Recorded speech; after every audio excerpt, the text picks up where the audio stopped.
45% of dementia cases are preventable. For every 10% increment in ultra-processed foods consumed, we see a 25% increased risk for the diagnosis of Alzheimer's disease. Today's guest is Max Lugavere, filmmaker, health journalist, and New York Times bestselling author who turned his mother's tragic battle with dementia into a global mission.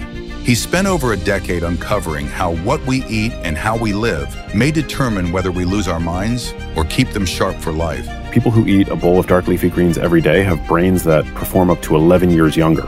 The gut-brain connection. What do you think is the simplest thing to support both at once? If there was one thing other than removing ultra-processed foods. Tackling both at once, I would say...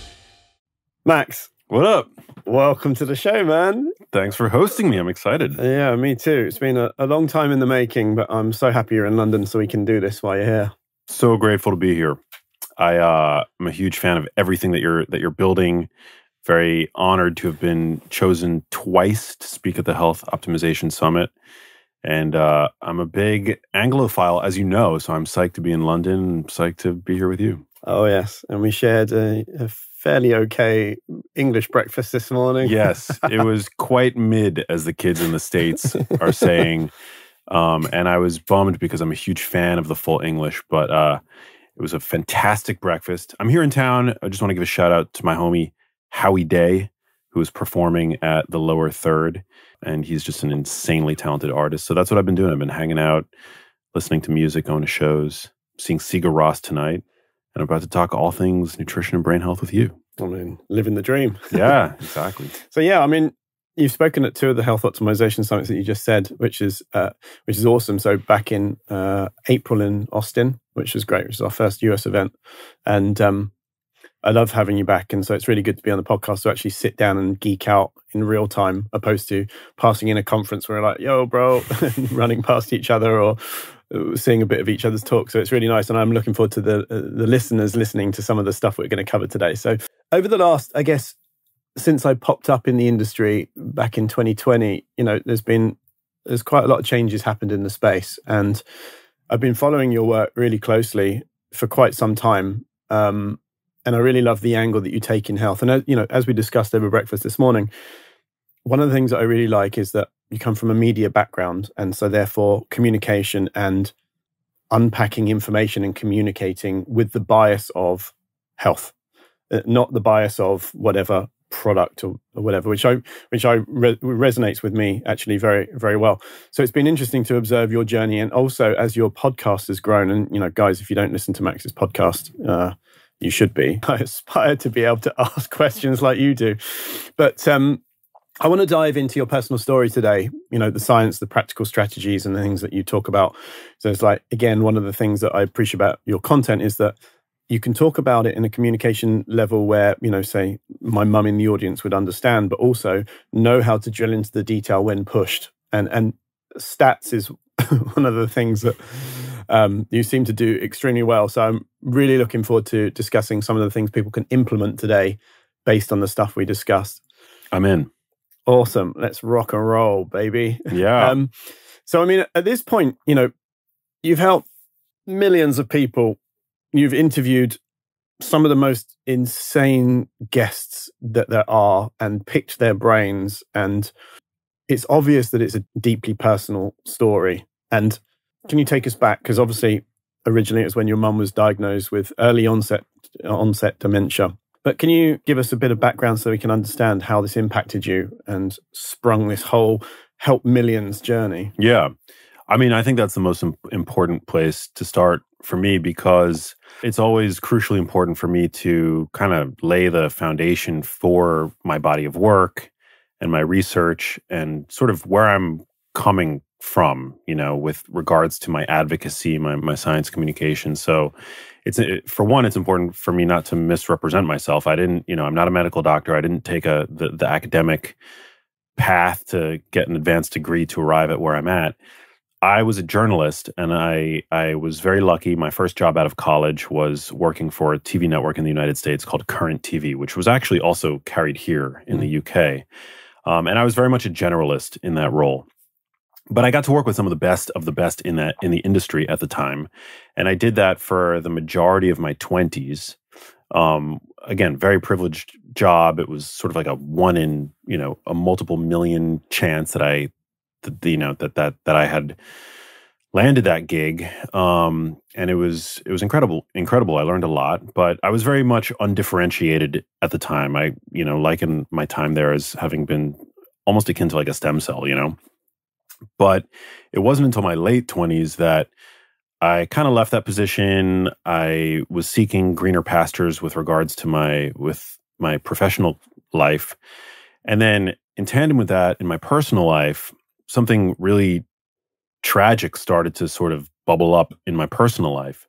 My mom, who is the person I'd been the closest to in life, I come from a very small family and I'm the firstborn. She started to display the earliest symptoms of what would ultimately be diagnosed as a rare and incurable form of dementia called Lewy body dementia. Again, I was not a medical doctor, but I'd always been passionate about nutrition. I, from a very young age, gravitated to the applied science of bodybuilding. And in fact, my high school senior thesis I wrote on creatine monohydrate. This is like 25 years ago. I was writing about creatine. And so I'd always had this passion for nutrition, and I knew where to look for credible peer-reviewed science. So in my personal life, I was starting to see my mom succumb to this condition that I had thought was only something that old people developed. And it caught me completely off guard, and it was something that was really hard to come to terms with. And it wasn't until a trip to the Cleveland Clinic in Ohio where my mom was, for the first time, diagnosed with a neurodegenerative condition. And she was prescribed drugs for both at once, Alzheimer's disease and Parkinson's disease.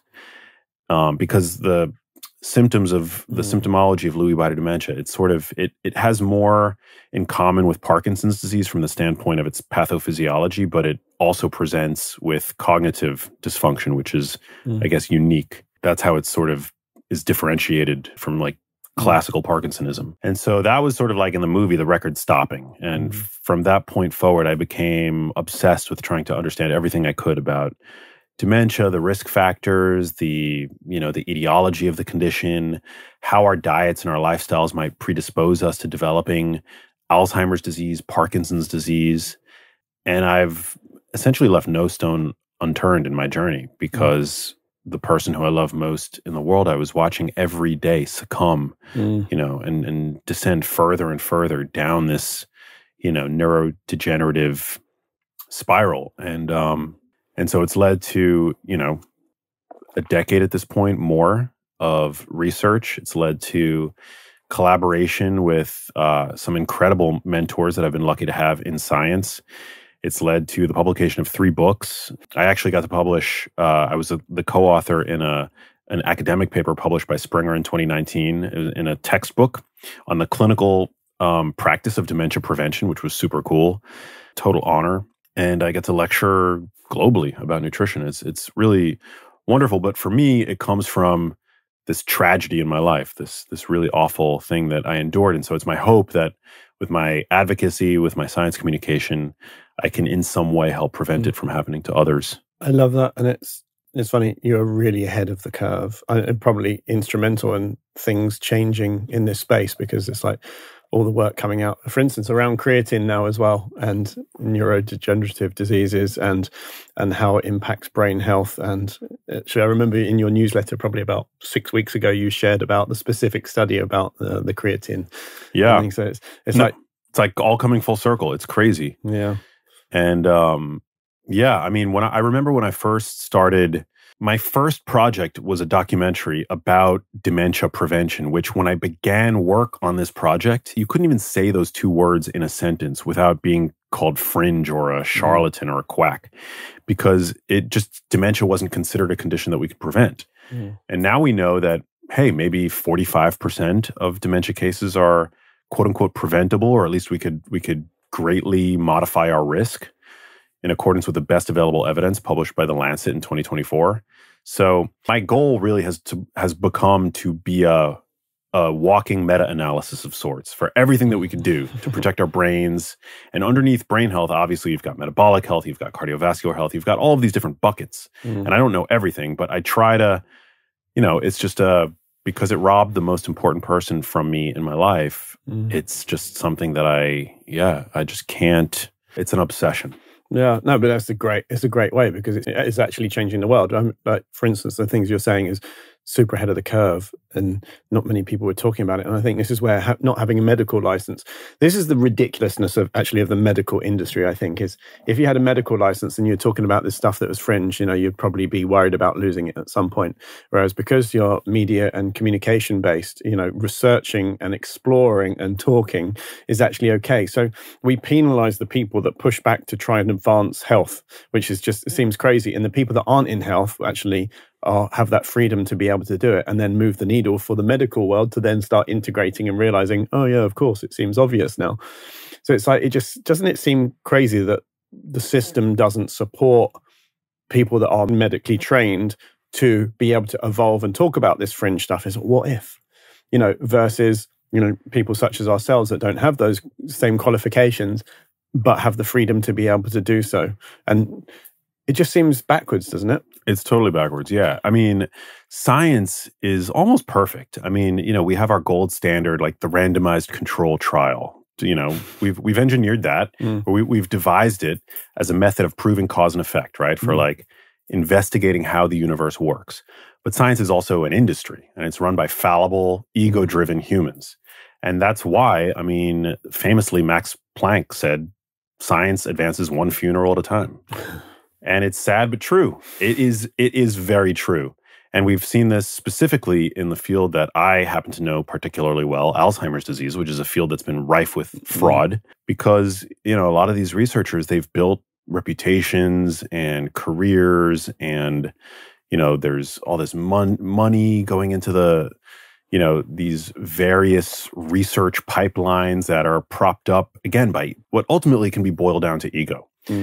And so anything that sort of flies in the face of that or challenges more prominent egos in the space, well, you're met with fierce resistance, Also financial side of things as well. I mean, when there's a financial bias to not resolve the problem, but to deal with the symptoms and prolong life, there's a financial bias as well as an ego element that ties in here. I mean, let's be honest, not that I'm a fan of the medical system in many senses. I mean, it saved me multiple times and many people around, so it's fantastic. And I think they've got this half of where natural health or diet doesn't work and they go hand in hand. And so for me, it's not a power struggle between the two. It's more of how can we integrate them all? And I think obviously with their financial bias over here, they don't want this stuff to be utilized. But the matter of the fact is it's needed, because if natural health worked, we wouldn't need pharmaceuticals. And if pharmaceuticals work, we wouldn't need natural. But in fact, when is the point when we actually go, okay, guys, we kind of know there's a lot of stuff we don't understand, and this stuff just seems to work, and this stuff seems to also help quite significantly with both aspects of it. So it's an interesting time, I think, as Big Pharma lets loose of the grip a little bit because of everything that's happening with our colleagues in the US right now. I mean, look at the announcements this week with RFK of what he's talking about. It's actually quite amazing to see. And the thing is you and our American colleagues are all the people that fueled these things being talked about from the ground up to the system at the very top. Yeah. I mean, I think it's, we need medicine. Medicine's amazing.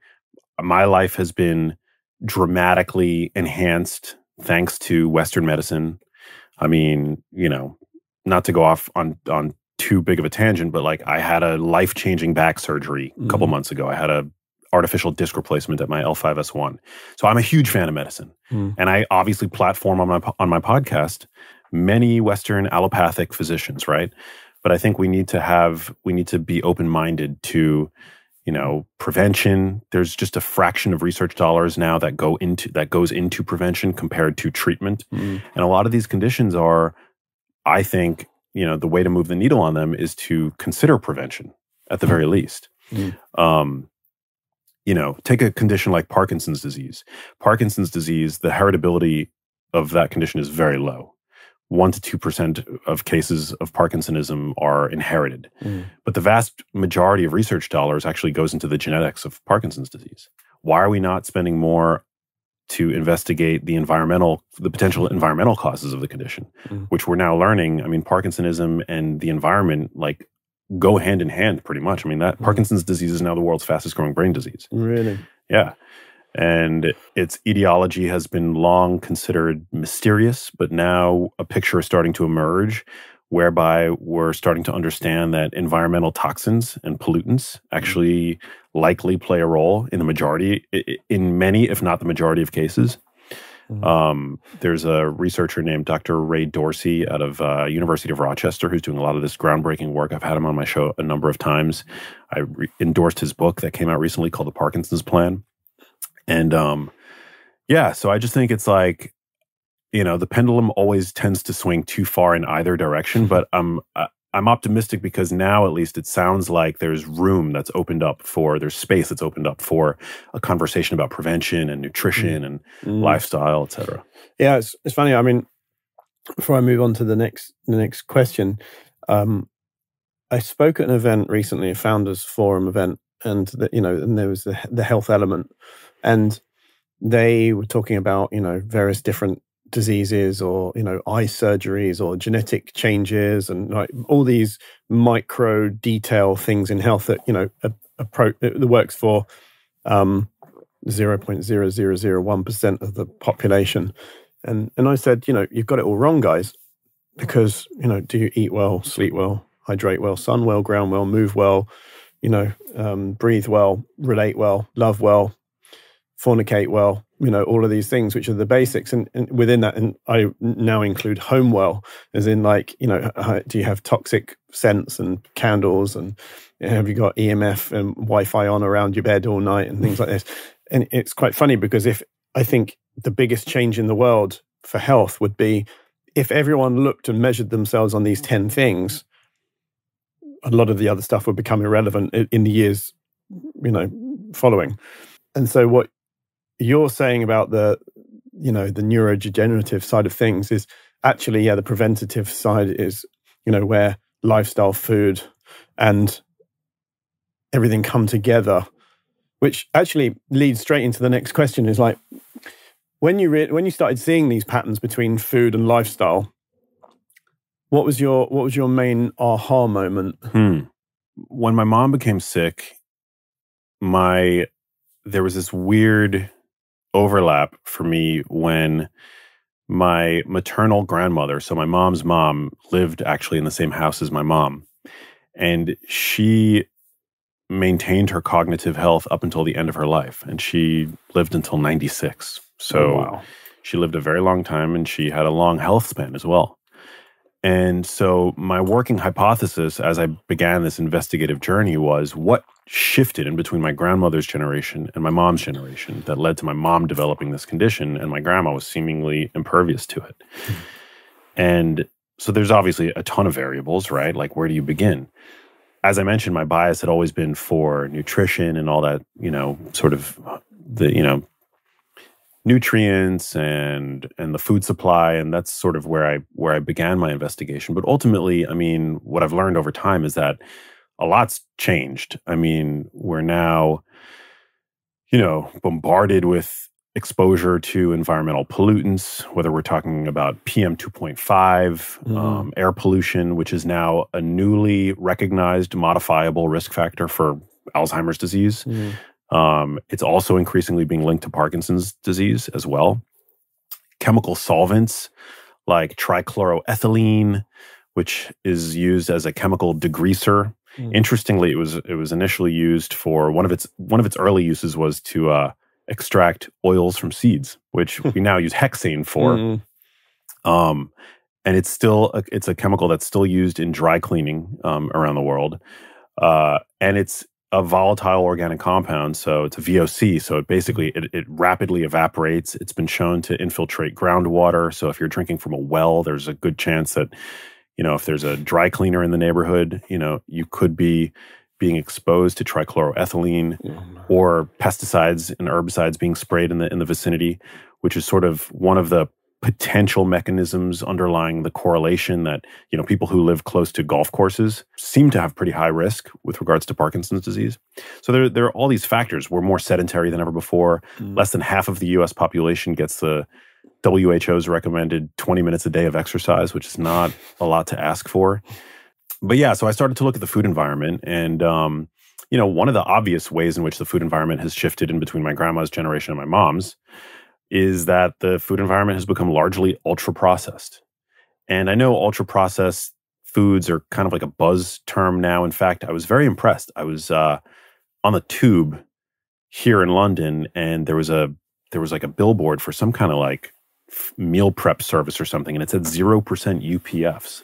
And I was like, wow, the British audience really must be sophisticated for them to have thought, let's put 0% UPFs on this like billboard, which is pretty dope. But at least in the US, 73% of the foods in your average supermarket are ultra processed. It's probably somewhat lower here in the UK. In the US, 60% of the calories ingested by our average adult come from ultra processed foods. Here in the UK, it's a little bit lower. It's about 50%. But those are increasingly being linked to dementia, Alzheimer's disease. In fact, for every 10% increment in ultra-processed foods consumed, we see a 25% increased risk for the diagnosis of Alzheimer's disease. This is what I love about you, Max, because it's like knowledge bombs in stats coming out. And I'm like, I love this. Yeah, it's funny because when you say ultra-processed foods, I can't remember who it was you were recording with, but I remember you saying this, and it was quite a defining moment for me. What is an ultra-processed food? Well, what you said in the podcast is if your mum couldn't make it in the kitchen from scratch, then it's an ultra-processed food. Yeah.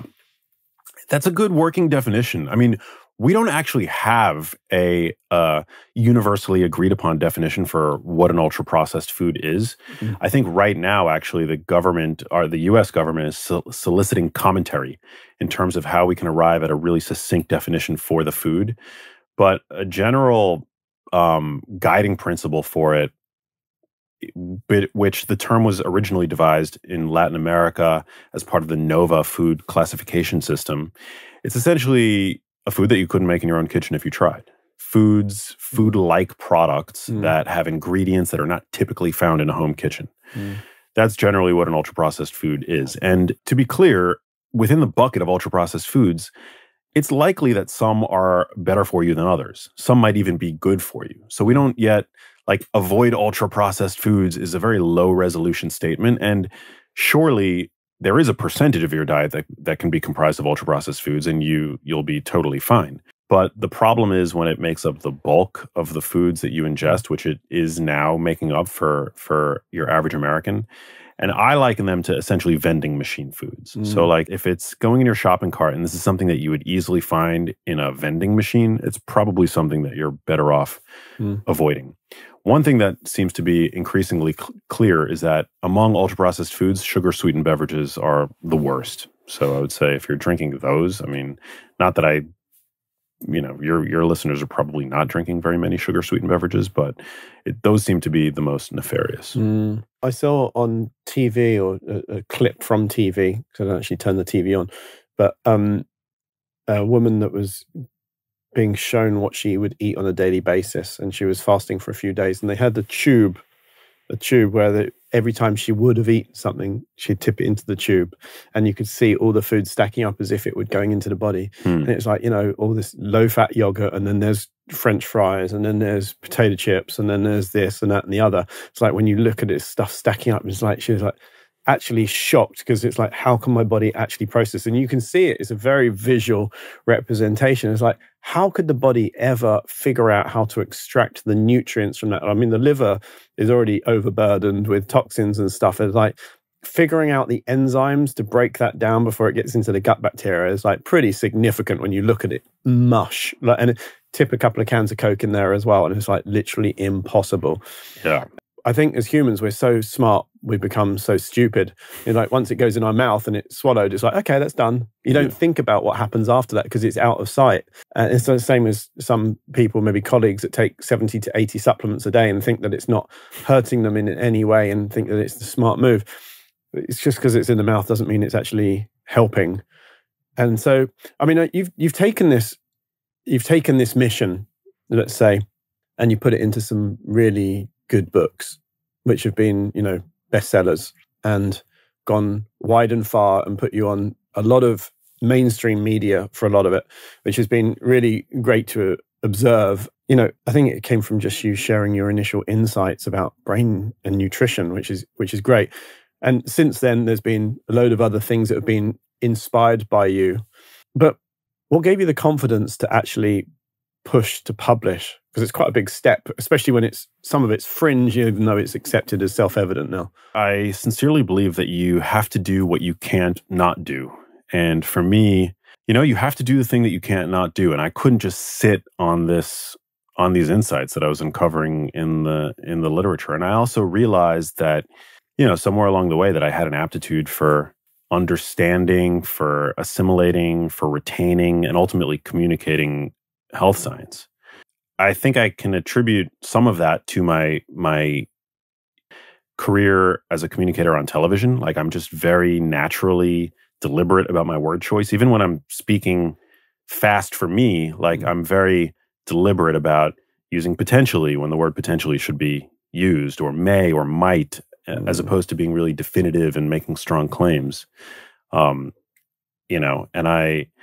I recognize that I have a story, and that story can help my message get out to more people who might not necessarily pay attention to somebody in a white lab coat who's talking about dementia prevention. Because I recognize that I only became interested in dementia because my mom had it. But because this is a condition that begins years, if not decades, prior to the onset of symptoms, for me, this is something that I realized I needed to get out to younger people, to millennials, to my, demographic. Like, we're a generation that's in their 40s at this point. So for me to really, do what I can to help contribute and ultimately move the needle on this condition, it needed to get out to a younger audience, not just people who are concerned about their parents' health. I mean, that's obviously important, but to people who are concerned about their own brain health. And so, yeah, I always felt, Malcolm Gladwell talks about this a little bit in his book, Outliers, which it's been some years since I read the book, but I guess I've always had like an entitlement to answers, to knowledge. And the fact that I, didn't come through the traditional channels, like, that just didn't seem like a barrier to me, especially now in the era of social media and just communication. I always figured, as long as I'm not misrepresenting myself, as long as I'm being very honest about what I know, what I don't know, and I always remain open to updating my positions and admitting where the science has evolved, or maybe where I've been wrong, or I misunderstood something, or what have you. I just always felt like, that it was my duty.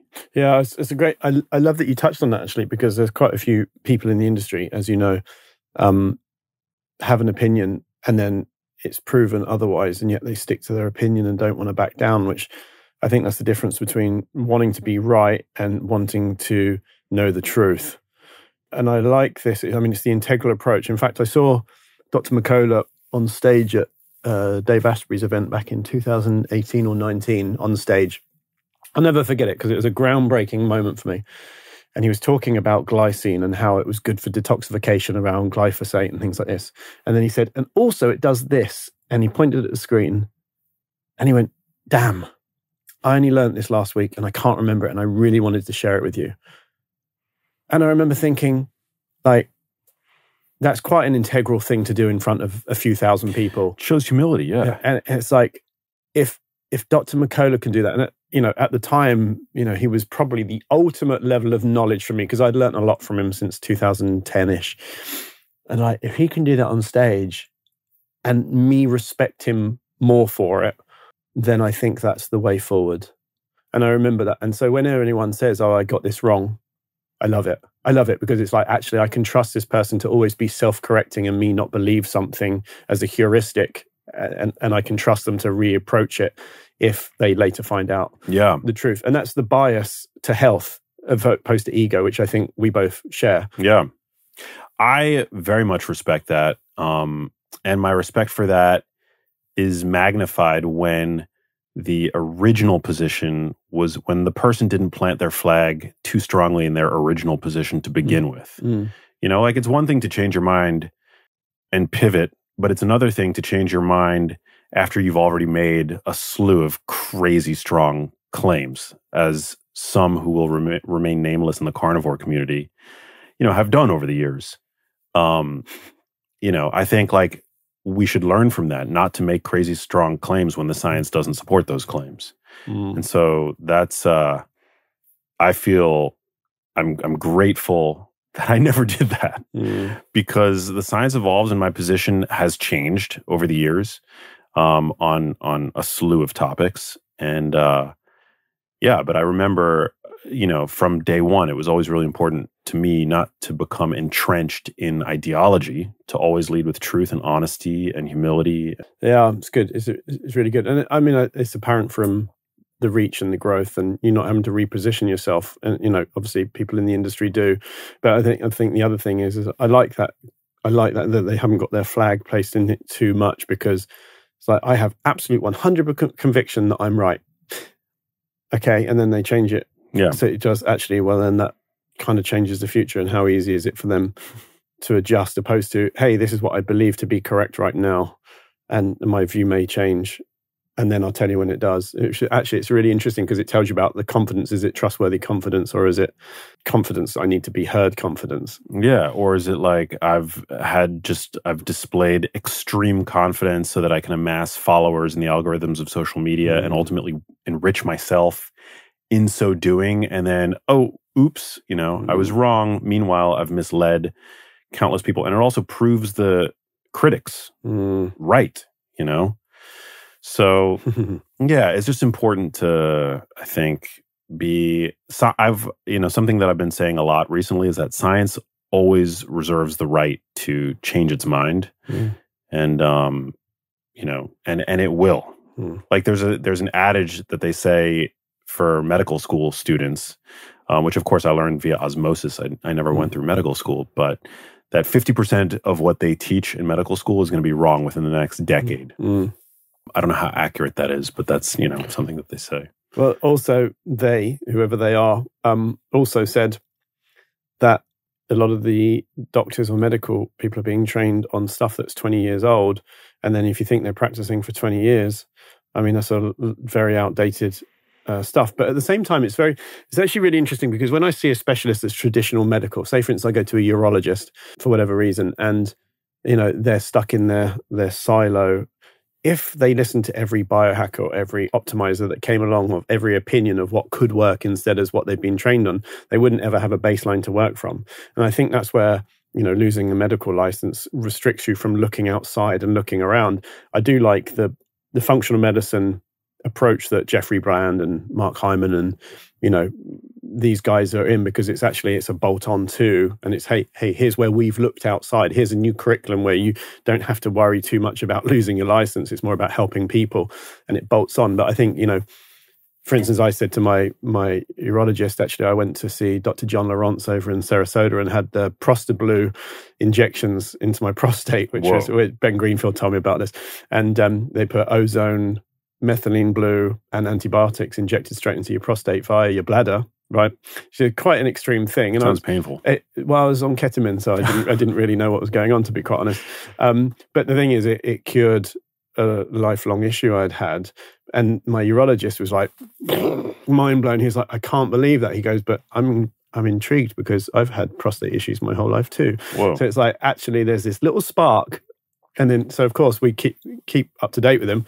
It's like, how's it going? Perfect. Ever since this procedure with Dr. John. And so there's areas like that where, he's exploring, thinking of doing it, but would never recommend it to clients because he cares about what works for him.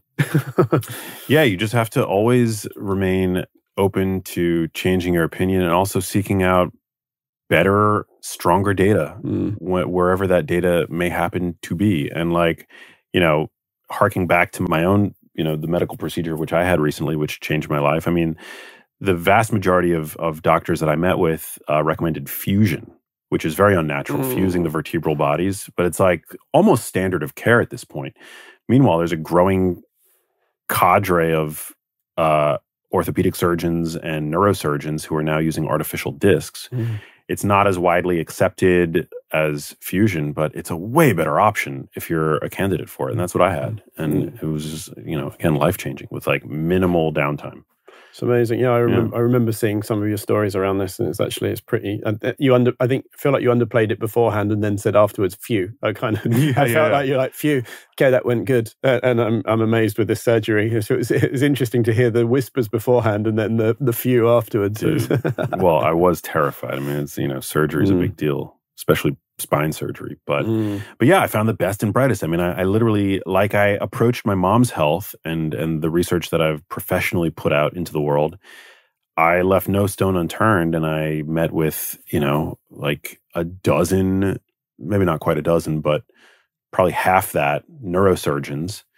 And I was just like continually looking for the best, and latest and greatest. Now, there's obviously justification for not necessarily wanting the latest and greatest. There is something to be said for what's time tested, but it's a balance. And I think everybody should have that entitlement to seek the best care, the best insight, not just to like take one influencer or one even nutrition PhD's, word as gospel, Yeah. I mean, it comes down to quite a lot of times people say to me, what's the most extreme thing you've had done? Like, well, actually, it's always a risk to reward ratio. Like with the prostate injections, like what's the risk? Okay, injection into the prostate. How many clients have they had before? Hundreds and hundreds and hundreds from the same practitioner. Okay, the risk is higher than usual, but low in the grand scheme of things. What's the reward like? Actually pretty significant. So like, okay, and it's like this, with a peptide, what's the risk to reward? And so I think when it's a rule of, if it's going to permanently alter your body in some way, whatever that surgery or whatever may be, then you want to make sure that the risk to reward is either really, really, really, really high reward and low risk, or somewhere in between. So I had the same with the tonsil being removed recently. It's like the risk is quite high, although the procedure is actually pretty significant. I did the right research, and the reward was ridiculously high for me. So I think when you're listening to influencers, like you say, it's important to always bear the risk to reward in, and not just jump in because XYZ says this is the right supplement or something. So I like that we align on this very much, actually. Sure. So you said that food is one of the most powerful ways to influence your brain. I would like to hear it from the man himself. How exactly does your food change your brain chemistry? Well, you require nutrients, and those nutrients typically come from the foods that you eat. And those nutrients make up your cellular membranes. They provide the raw materials that your brain will then use to create neurotransmitters, which guide and facilitate your every thought. For example, choline is crucially important as the backbone precursor molecule to acetylcholine, which is really important for learning and memory. There was actually a study that found that, it was an observational study, but it found that men who were the highest consumers they consumed the most phosphatidylcholine, which is a form of choline, most abundantly found in eggs, egg yolks, had a 30% risk reduction over about 22 years for the development of dementia, whether or not they carried the most well-defined Alzheimer's risk gene, the ApoE4 allele. So phosphatidylcholine, I mean, that's found in egg yolks. It's one of nature's multivitamins. And unfortunately, about 90% of adults don't meet the adequate intake for choline, at least in the United States. And it's crucially important. I mean, there are other studies linking now egg consumption to reduced risk for Alzheimer's disease. And yet we've been told for decades, right, that eggs are dangerous, that the cholesterol contained in their yolks was going to clog our arteries. Thankfully, we know that for most people, dietary cholesterol is a non-issue, a non-concern. But then, even tryptophan, for example, is another essential amino acid. You readily ingest it when you consume whole proteins, high quality, animal source proteins and plant proteins. And that provides the backbone precursor to serotonin. So, what we're eating in a way dictates the moment to moment functioning of our brains, both directly and indirectly. I mean, everybody knows when they've, eaten a really high sugar meal and they have that sort of reactive hypoglycemia that they feel like brain fog. So there are indirect ways and there are direct ways in which the foods that we eat affect our brain function. But yeah, there's plenty of nutrients in food, which I've become sort of a big advocate for. In Genius Foods, I think one of the major aspects of the book that I think the book was very prescient and we kind of broke the news on was the value of dietary carotenoids for brain health. So compounds like lutein and zeaxanthin. There have long been studies showing that lutein and zeaxanthin can facilitate eye health and help prevent age-related macular degeneration.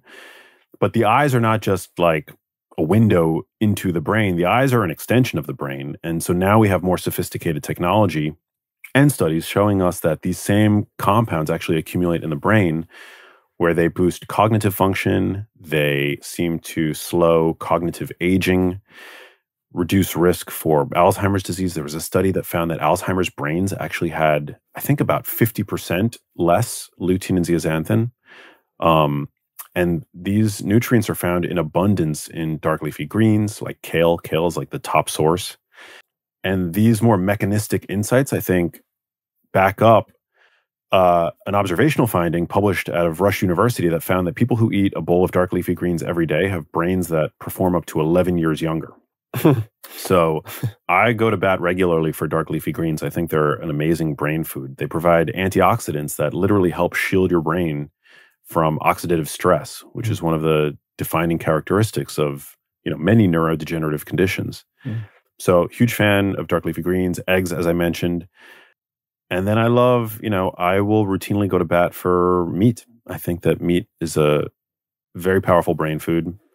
It's controversial, so I will say that maybe my bias is that I enjoy eating red meat, but there are studies now coming out showing that animal protein, specifically, there does seem to be a benefit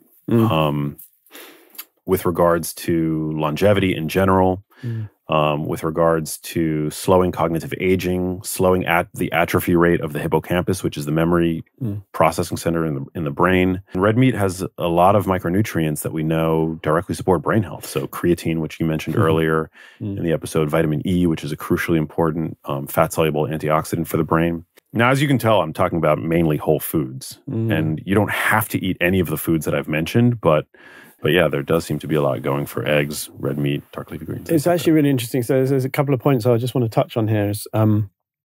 First of all, regarding the meat, there was some content I saw a few weeks ago of a guy that had the lower part of his digestive system removed completely and a bag there. And he was, let's say omnivore originally, but he found that all the plants that he was eating were coming out undigested. Yeah. And when he went carnivore, and, carnivore's good, I think, as a reset, actually, but not good long term, especially depending on your conversion of fat to energy and how, if you're an ectomorph like me, super skinny and hard gainer, you need more glucose typically. But he was like, everything he ate meat-wise came out fully digested. And he needed to go toilet a lot less because you assimilate the nutrients from the food so much better and faster. And you could see it, that plants were coming out mostly undigested. At that point, the meat had already been digested, assimilating the nutrients. So I thought that was a really interesting thing. It's like, well, actually people say meat is heavy and whatnot. Well, does that depend on your stomach acid levels, which ties into your stress levels and your salt intake for obvious reasons? And hydration status. Is your liver stressed because you're living in a toxic environment, spraying perfume on your skin all day, every day, so therefore your liver's not working properly? So it's actually the argument for eating meat, for me, significantly greater. And I incorporate easy digestible foods, I would say. So that was the first thing. The other thing I wanted to say about the, lutein and zeaxanthin is that we have a brand at the summit this year called Nutraceutics. And great guys, super clean brand and product across the board. And they have the creatine and they have all the different supplements and astaxanthin and things. But my team said that at the summit, and I had to dig this email up as we were talking, they ran an interesting test at the summit a few weeks ago. 160 eyes were tested using the MPS device, which measures lutein and zeaxanthin density in the eye. Yeah, in the macula. Right. 65% reported lower levels than expected for optimal vision and brain health, supporting the need to supplement with even in health-conscious people. It's also of interest, a really interesting angle. So when you're saying that you led the way in this area, there's a test at the summit actually looking at this, and 65% of the people at the summit, and bearing in mind the demographic at the summit are typically some of the more healthier people, showing that there's a nutritional deficiency. Yeah, well, I think this is one of the sort of potential unintended consequences of people veering more towards pure carnivory, which I've never been a fan of, because there's a lot of good to be gained from eating dark leafy greens and pigmented fruits and vegetables. Now, you do get some proportion of carotenoid content in meat, in animal source foods. In eggs, you get lutein in the egg yolks. In meat, you get beta carotene in the fat of ruminant animals. Also, you get increased levels if they're 100% grass-fed, grass-finished. But it's like, why are you leaving all of these potential benefits on the table by not eating dark leafy greens when there's all this data that supports them? Now, look, if you have an ostomy bag and you don't have a large intestine, like that's going to, you're not digesting the fiber in dark leafy greens. Like we don't digest fiber. And a lot of that plant material actually goes through the small intestine undigested, but we do end up digesting it thanks to our, microbial ecosystem in the colonic environment. But if you don't have that, look, like, that's unfortunate. But generally, if you have a healthy gut microbiome, which you can nurture by eating fermented foods and a broad array of whole plants, then I think it's at your peril that you're avoiding, dark leafy greens, which provide all of these really important, fat-soluble antioxidants. Which, by the way, carotenoids are fat-soluble. So if you're eating a bowl of dark leafy greens with a fat-free or no dressing on it, a lot of these just flow through you. But because they're fat-soluble, you want to add like a healthy fat, like extra virgin olive oil. And the fact that they're fat-soluble is of relevance to the brain because the brain is made largely of fat. So fat-soluble antioxidants are crucially important when it comes to protecting your brain health. Yeah, man, there's so many areas we can unpack in this. And it's like, as you're it's so fun. It's like amazing. Like there's so many areas we can unpack. So for instance, I just want to touch on again, you said about tryptophan. So I looked into this because it's like, actually, when I supplement with 5-HTP, actually, I find that it works very well for me. But my conversion of tryptophan, so for those listening, tryptophan, which is comes from your protein, it's an amino, that then converts into 5-HTP. 5-HTP then converts into serotonin, which is our feel-good hormone, feel-good neurotransmitter.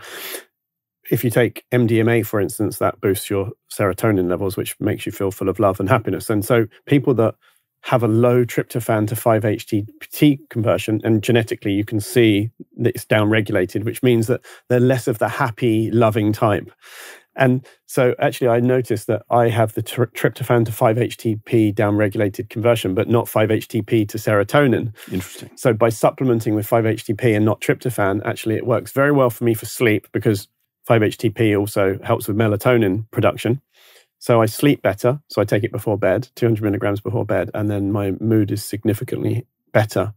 Instead of having to crave so much more food and not converting tryptophan to 5-HTP. This is why some people do so well on 5-HTP and others don't. So it's super interesting, yeah. And that comes from protein. So if you're, for instance, vegan, no offense, nothing against vegans at all. If it's for ethical reasons, kind of get it.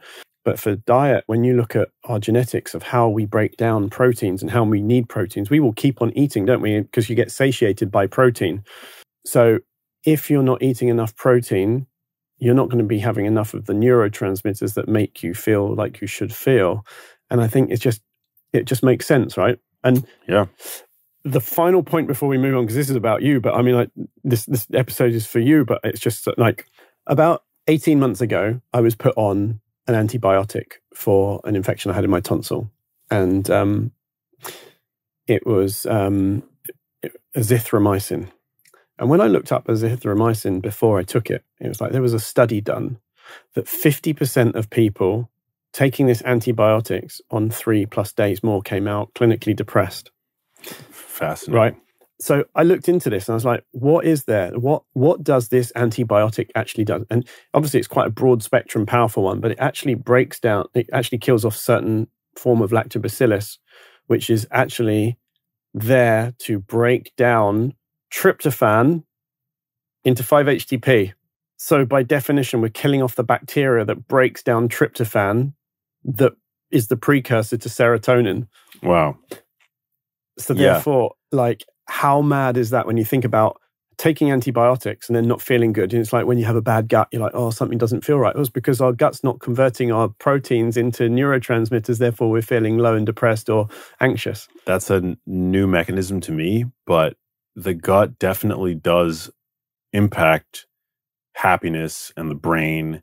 I mean, there are many, we're so complex and elegant, but inflammation has a connection to depressive symptoms. Any zoologist, anybody who's had a sick pet knows that when an animal is under inflammatory duress, they exhibit behavioral changes that mimic depression. There's what's called the inflammatory cytokine model of depression, which, not everybody who's depressed is necessarily experiencing an acute inflammatory episode. But for at least a subset of patients with depression, there does seem to be this inflammatory connection. And inflammation can be modulated by the gut. I mean, the gut it's home to the majority of the immune system in our body because it's our largest interface with the environment.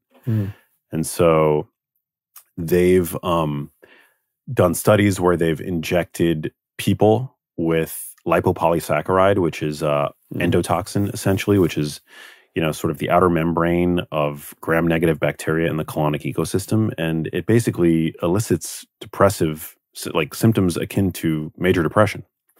And antidepressant drugs have anti-inflammatory effects.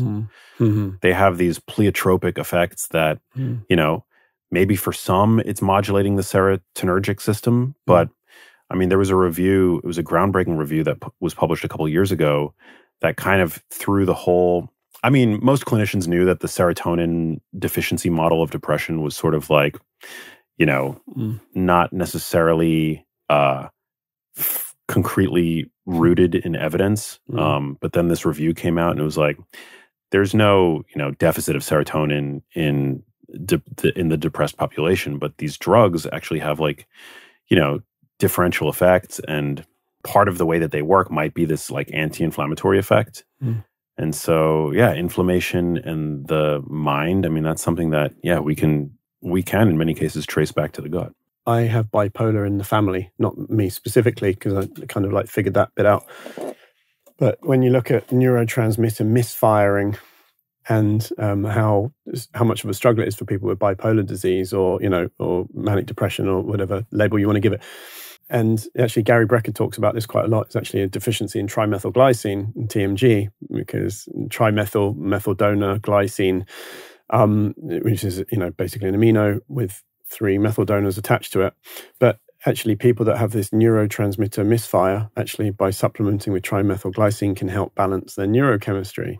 And then I read into a lot about grounding because actually our mutual friend Matt Maruka from Rare Optics once said, Tim, stand in the sea, you feel the grounding energy. And he was standing there like this. And it's you're bonkers. And he's look into it. So I read into grounding quite a lot. This is pre-COVID.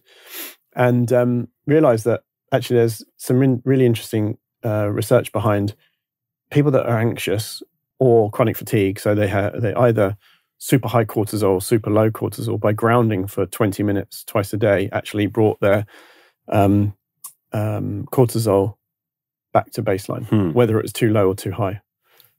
And so the electron deficiency actually helped cause, it also reduced inflammation within 40 minutes in a day. And you can measure this with thermography and looking at the red blood cells being equidistant. So it's actually when the body is under stress, for instance, being on a flight for 10 hours, no grounding, full of EMF, hyper-inflamed state, which is why some people can't work on a flight and some people can for some reason. Breathing in higher levels of CO2, And it's actually grounding for 40 minutes. You can measure it in the body and see how it brings the inflammation down and actually brings people out of panic attacks pretty quickly. So a challenge that I give anyone listening to this actually is, if you are feeling anxious or highly stressed, go outside, get your shoes off, stand in the garden on the grass just for 20 minutes and see how your state changes rapidly. And you can measure this in the body if you wanted to do so. So it's interesting how the gut ties in, inflammation ties in, the food that you put ties in, and then brain chemistry actually fires correctly. Yeah. It's nuts. It is nuts. I mean, inflammation it's a word it's a term thrown about in the wellness industry, but it's a vital aspect, it's a vital function of our immune system to inflame an area that, that was injured.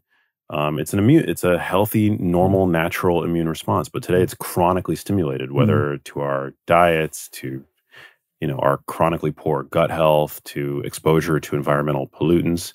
But, this impact that inflammation has on our mental health, it's evolutionarily conserved. I mean, animals, when they're inflamed due to sickness, they retract from the group, they display antisocial behavior as a way to prevent whatever it is that they're suffering from spreading. Today, unfortunately, most people are inflamed not from pathogenic threat, but from, the chronically mounting unanswered emails in our inboxes, which causes chronic stress and a whole host of other problems, from breathing in environmental pollutants, from, eating a diet that's 60% and upwards ultra-processed foods, which are deficient in fiber, which can help foster gut resilience. So, I mean, I'm not saying that all depression is attributed to inflammation, but, it's certainly something as a first line. I mean, if you can kind of, look to see where, first of all, get labs done, because you can measure this stuff. But then also, if all it takes is a few diet and lifestyle tweaks. I mean, there's a growing body of literature, and we still need a lot more research to know for sure. There are many different, causes of depression likely, and there is an aspect of depression is a normal human emotion that many people, if not all people, will experience at some point, right? But there is a growing body of literature referred to as nutritional psychiatry. My first book, Genius Foods, was sort of paid homage in part to this growing body of research, showing how diet can actually modulate mental health. And one of the seminal studies was published out of Deakin University in Australia. It was called the SMILES trial, and it found that for people who were on largely ultra-processed diets who had major depression, when they switched over to a diet that was mainly whole foods, like a Mediterranean-style diet, there was like a dramatic increase in a dramatic reduction in symptoms, and also the rate of remission from their major depression was like 3 times higher or something like that. I forget the exact statistic, but it was like a very significant improvement in mental health just from swapping over to a minimally processed diet. Crazy. Yeah. We need more research for sure, always, but very empowering. So I think we've got 10 minutes left. So I want to do, I'm going to touch on two questions and then quick fire. One thing I want to touch on is obviously from your earlier day research that you talked about creatine, and creatine's having its heyday. It's come back with a vengeance, like everywhere. I've done a fair bit of research into it. I've tested it, and our friend JJ Virgin is talking about it a lot. I mean, everyone's talking about creatine right now. I'd love to hear firsthand, how you think it works with sleep deprivation, mental performance, and women's health. Then I'd like to chime in afterwards and say the bits I've seen recently as well. Yeah. Well, it seems to support cognitive function, particularly when the brain is under stress. So there are studies now clinical trials showing that high-dose creatine, about 20, 25 grams, after a bout of sleep deprivation can actually restore cognitive function for people who are sleep deprived. There's another more pronounced form of stress on the brain called dementia, and there was a pilot study that was recently published that found that 20 grams of creatine a day led to a significant improvement in every cognitive domain measured in patients with Alzheimer's disease. Now, the caveats are important. There was no placebo group. This was a very high dose. All that being said, it seemed safe. There were no adverse effects. The population was very small, so we do need more research. But Alzheimer's disease is there aren't many treatment options that work for patients with Alzheimer's disease. So the fact that this study showed, it was a pilot trial again, but nonetheless showed that 20 grams a day seemed to improve cognitive function was great. The study also found in a secondary analysis, same cohort, that it led to an increase in muscle strength. in the leg muscles of these patients with no added exercise. It just led to this boost in strength. Now, you could argue that patients with Alzheimer's disease, maybe they're prone to malnourishment. Patients with Alzheimer's disease, there's a energy deficit problem in the brain. And so creatine seems to help possibly restore some of that energy demand for the Alzheimer's brain. So it's super exciting stuff. I mean, this research didn't exist 5-10 years ago, and now we're getting just, the focus is sort of shifting away from creatine's effect on physical performance, which we know it has an effect at this point. Like, the safety and efficacy record for creatine is unmatched in the field of sports supplementation. It's like one of the few supplements that is both very safe for people, who are already healthy, and seems to have a marked improvement, a marked effect on physical performance, an ergogenic effect. But now, we're starting to see that people who regularly supplement with creatine seem to have better cognitive function, and these higher doses. See, the dose for physical performance is like 3 to 5 grams a day. At that level, the muscles seem to suck up all of the available creatine, but it's these higher doses that seem to push creatine to the brain.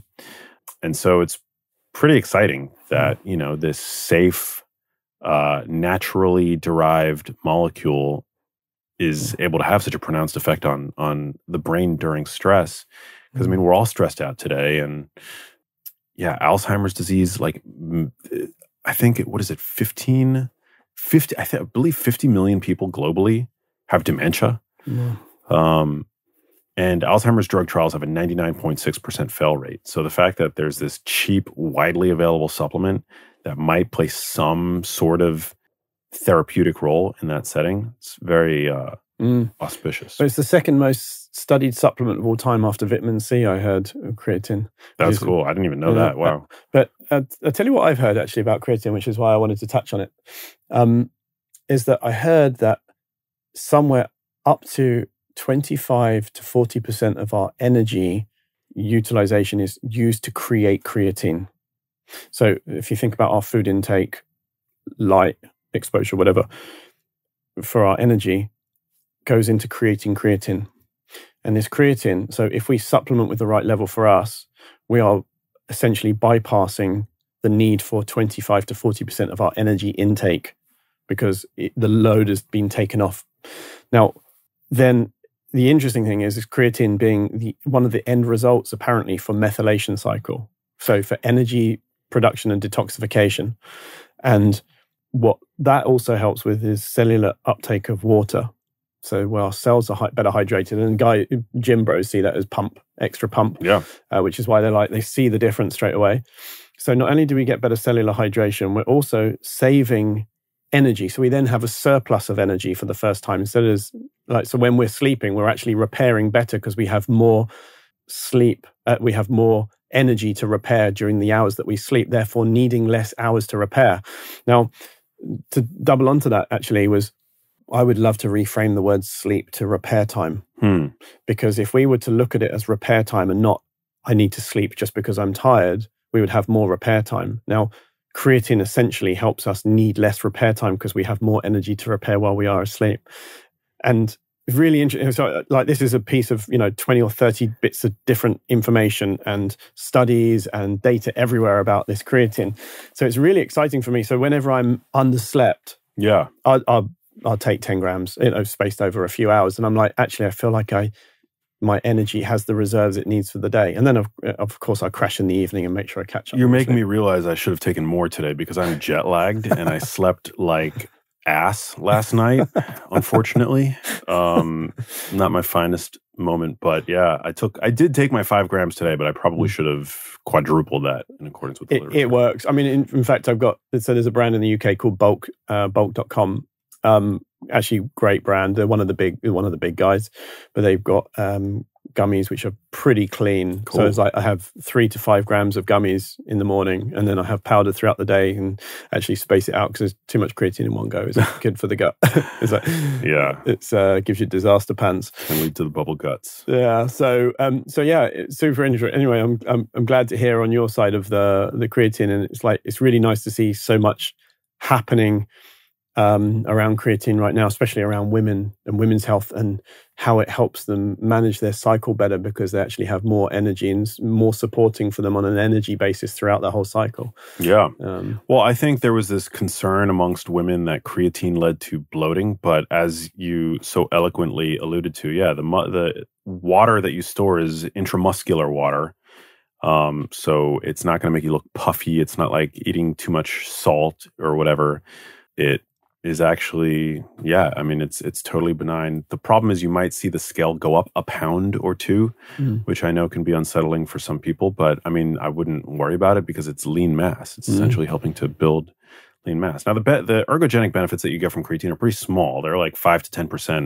You know, the big heavy hitters are still going to be your nutrition, your diet, consistently resistance training, etc. But I mean, it does work. I mean, it does have an effect. And I almost think like, I'm not going to say everybody because people have different health, background health conditions like kidney stuff and whatever. So I'm not going to say everybody. But I mean, I think at this point, the data is pretty convincing that, most people would be well suited to be on it. Yeah, especially women that have a tough cycle, I would say as well. I mean, I feel like I'm missing something. Like, I think creatine is one of the supplements I really enjoy taking 90% of the time. In fact, and if I want a couple of down days where I just want to have my nervous system calmed a bit, then I typically wouldn't have it. But most 90% of the time I do, just because I feel it's so beneficial for me. And my sleep patterns change quite well, like really well.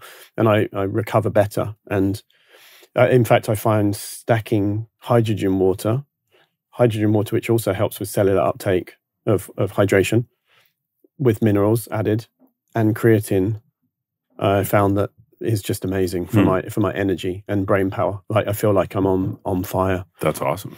So, okay, so before we wrap up, I just want to do a couple of questions. One is, like, we hear about the gut-brain connection, as we've discussed today in detail. And what do you think is the simplest thing to support both at once, if there was one thing other than removing ultra-processed foods, which we've covered? The gut-brain, tackling both at once, I would say fermented foods. Yeah, there are studies that show, I believe out of Stanford, the Sonnenberg lab, they're Justin and Erica Sonnenberg, goats when it comes to microbiome research. Fermented foods actually have an anti-inflammatory effect, and they're very good at helping to foster gut bacterial diversity. So I would say, yeah, fermented, whatever your favorite fermented food is. I'm a huge fan of kimchi, dairy yogurt, coconut yogurt. Natto is a fermented food that I love.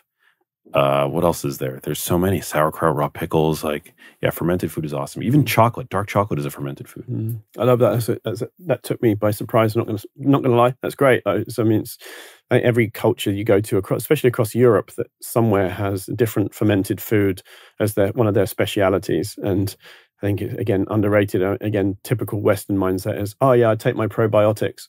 It's like, well, actually, you can have that 100-fold by taking the fermented foods. And actually, there's pretty good kits on Amazon for making your own at-home fermented foods. So really, really great. You want to hear a mind-blowing concept? There's are you familiar with the term dark matter? Like the dark matter of the universe? Food has a dark matter. Like the vast majority of compounds in whole foods, we don't even have names for. Like there's dark matter in food. We know about the essential nutrients, right? The vitamins, the minerals. We know about a handful of non-essential nutrients like creatine. Like creatine, obviously everybody's talking about right now. But there are countless nutrients within the whole food matrix that likely have benefits to human health that we have barely scratched the surface with regards to.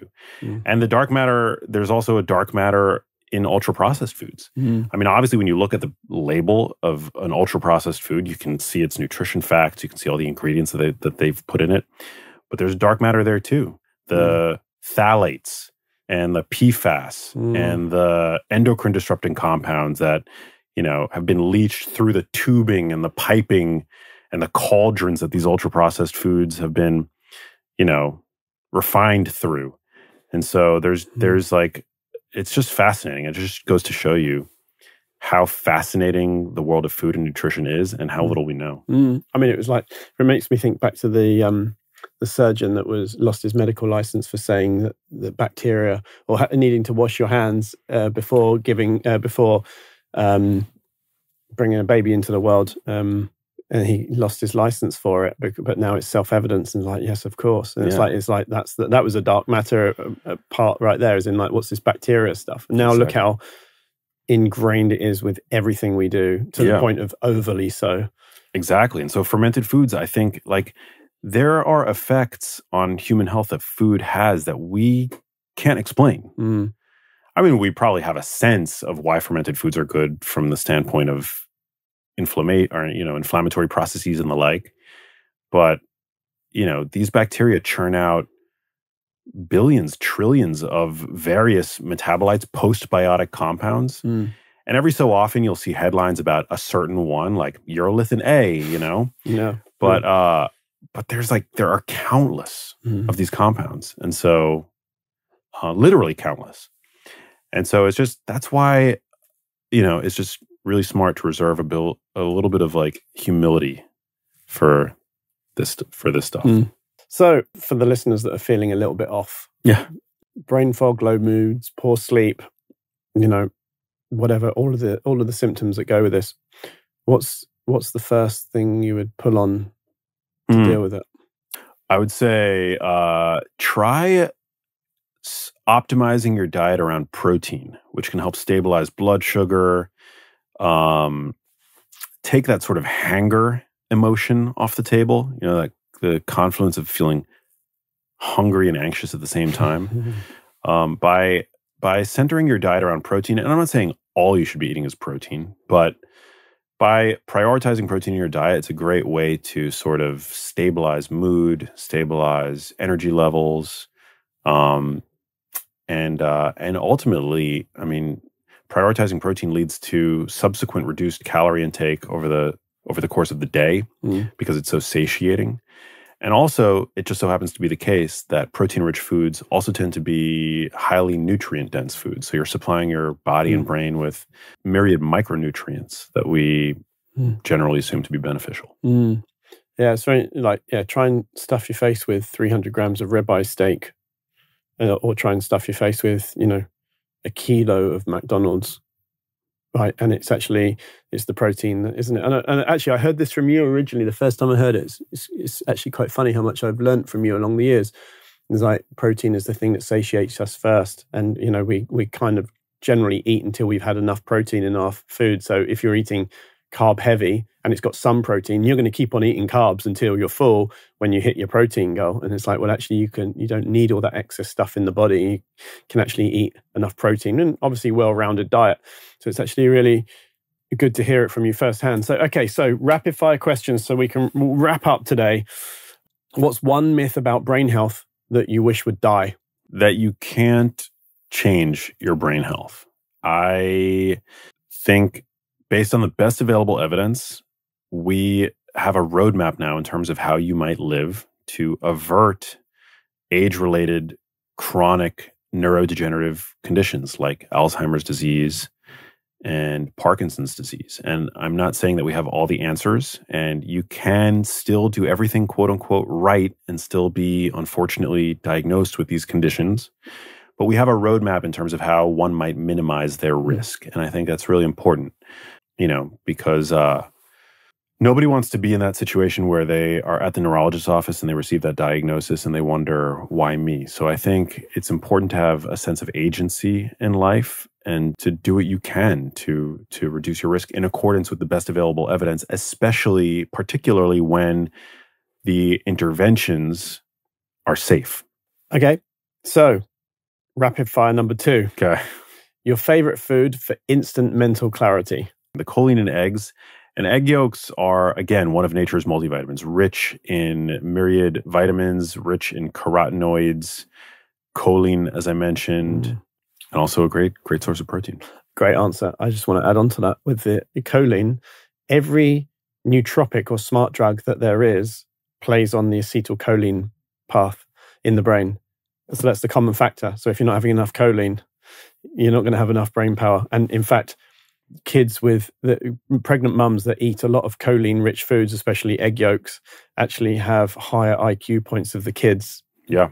So it's super interesting. Okay, quick fire. Number 3, creatine in one sentence. Why should everyone care? Oh, man, because it gives you more energy. It gives you more energy physically. It might give you more energy mentally. For the majority of people, it's going to be safe, it's cheap, it's widely available, and it's time-tested in terms of its safety and efficacy. Amazing. What's the most overlooked habit for long-term cognitive health? The most overlooked habit, I'm going to say, is finding ways to meaningfully mitigate stress. Stress is a killer. We're inundated with stress today. And, people like you and me, we talk about nutrition, we talk about exercise and sleep all the time. But what about stress? We got to collectively take a deep breath and I think bring the stress level down. Good, really good answer. I was in my head, I was like, he's totally going to say working out. He's totally going to say working out. Yeah. But it's a subset of what you've said because de-stress, putting yourself in the gym and de-stressing, I think it goes hand in hand. Amen. In fact, some of the biggest performers I know work out hard in the gym and push their stress out in the gym, so that I'd rather be a warrior in a garden than a gardener in a war. And that's the saying I have when I'm in the gym. It's like, okay, this helps me become a warrior in a garden during the day. Okay, final one. One thing someone could start today for a sharper brain tomorrow. I would say engaging with nature and getting bright ambient light in through your eyes in the morning. Because what that does is it interfaces with the suprachiasmatic nucleus in your hypothalamus, and it is the chief time setter in your brain. So it anchors your diurnal rhythm, it primes you for alertness, and in the back end of the day, it also primes you for sleep. Yeah, amazing. Yeah, I mean, Superman standing in the sun, becoming charged is so powerful, as in, like, people take that as obvious in the movie, but for us, sunlight, serotonin, happy hormone, happy chemicals, the whole lot. It's actually it's prophetic, and he was written well before circadian biology was even a thing. Yeah, awesome, Max. We could go on literally for hours, but I'm so appreciative of your time while you're in London, sitting down and recording. It's been fun, man. Thanks for coming on. Thank you, brother, and I'm a big fan of yours. So always a pleasure. Thank you. You've been listening to the Health Optimisation Podcast, and I'm Tim Gray. If you've enjoyed this episode, give it a thumbs up, leave a comment, and subscribe for more.